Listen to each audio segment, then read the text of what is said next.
Auto কামাই কিন্তু আজকেই বিয়ে করতে হবে, 1 সপ্তাহ পার ছিল। বাবা তুমি টেনশন করো না, যে মেয়ে আজকে দেখমু 100% তোমার লাগবে। আমার নামে কিন্তু বাড়াই বেড়েছে দিন। ওকে সমস্যা নাই, চলো। ওইটা করছে, আয় না বহেন। আয়। আসসালামু আলাইকুম। ওয়ালাইকুম সালাম, ঘটক সাহেব বহেন। এই ওদের জন্য নাস্তা পানি নিয়ে আসো। নাস্তা পানির দরকার নাই, মেয়ে নিয়েছেন। এই তাড়াতাড়ি করে মেয়েকে নিয়ে আয়। দেখো বাবা, মেয়ে কি তোমার পছন্দ হয়? হ্যাঁ, পছন্দ হয়েছে। যাক, তাহলে আলহামদুলিল্লাহ। তাইলে বাবা তুমি কি কাজ করো? আমি ইউরোপে থাকি। আরে ইউরোপে মানে ইউরোপে 7 টাকা দিতে থাকে। মনে করেন দুইটার তো মনে করেন যে আছে, দুইটার তো কোম্পানি আছে নিজের নামে। আচ্ছা, ছেলের কি নিজস্ব বাড়ি গাড়ি আছে? একটা প্রাইভেট কার আছে। একটা মানে 4টা প্রাইভেট কার, 2টা মোটরসাইকেল, 2টা ট্রাক, একটা হেলিকপ্টারও আছে।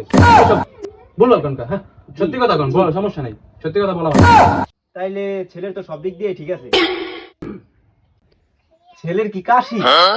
ছেলের কাশি মানে ছেলে তো যক্ষা। ছেলের যক্ষা, তাই কেমনে কি বোঝাম না তো বিষয়। আরে ভাই, আপনি চাপ লন কা, পোলায় বাহিরে থাকে তো, উনি চিকিৎসা চলতে আছে। এত কথা বাদ, ছেলে আর মেয়েরে আলাদা কথা বলতে পাঠাই দেন। তোমার নাম কি? সেলিনা খাতুন। দেখি তোমার হাতটা। আপা!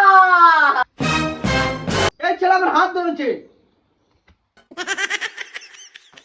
ছেলে কি ব্যাক কল? আরে ব্যাক কল না, ছেলে তো লুচ্চা।